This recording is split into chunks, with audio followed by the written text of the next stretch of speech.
بسم الله الرحمن الرحيم. بسم الله الرحمن الرحيم نحمده ونصلي على رسوله الكريم. فضائل ذکر کے حوالے سے چھٹا سیشن حدیث کے حوالے سے ہے.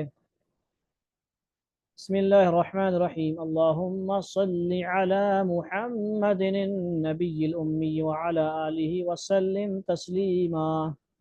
عن أبي موسى رضي الله تعالى عنه قال قال رسول الله صلى الله عليه وسلم: لو أن رجلا في حجره دراهم يقسمها وآخر يذكر الله لكان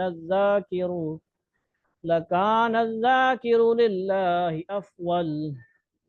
أخرجه الطبراني كذا في الدر وفي مجمع الزوائد. رواه الطبراني وفي الأوسط ورجاله وثقه.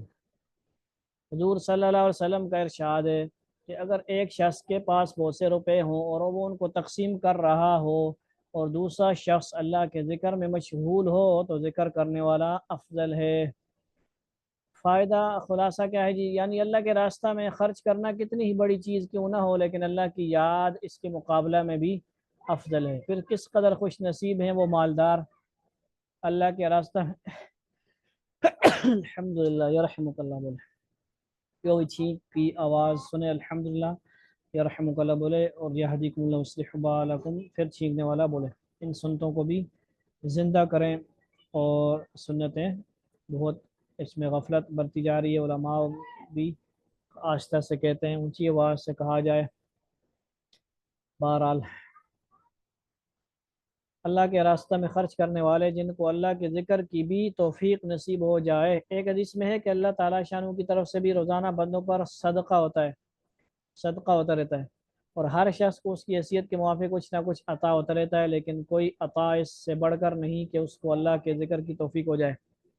جو لوگ کاروبار میں مشغول رہتے ہیں، تجارت زراعت کرتے ہیں، کھیتی باڑی کرتے ہیں، ملازمت میں گھرے رہتے ہیں، اگر تھوڑا بہت وقت وہیں پہ مصلی ڈال کے دائیں بائیں نمازوں کے بعد کچھ دیر اللہ اللہ کر لیں، دل میں کر لیں، زبان سے کر لیں، تو کیا ہوگا؟ اگر تھوڑا بہت وقت اللہ کی یاد کے لیے اپنے اوقات میں سے نکال لیں تو کیسی مفت کی کمائی ہے.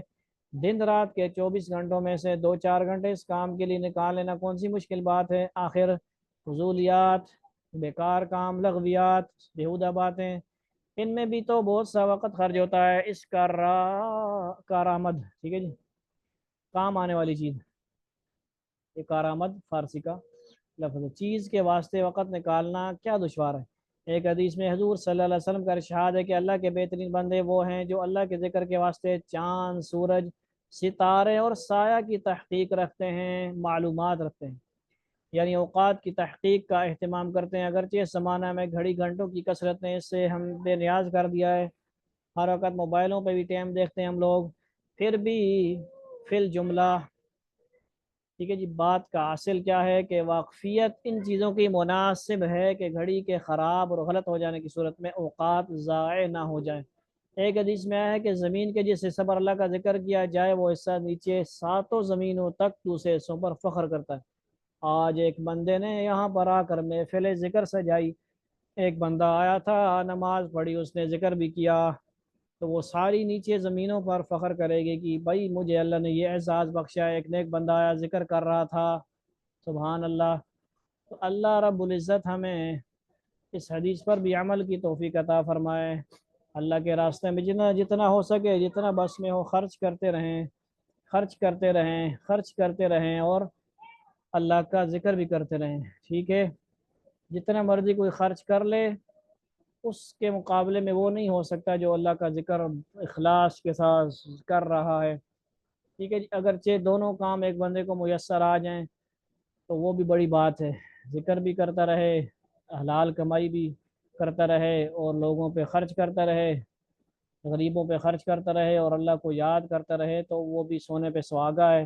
دونوں نعمتیں اللہ تعالی ہم سب کو نصیب عطا فرمائے. السلام علیکم ورحمۃ اللہ تعالی وبرکاتہ.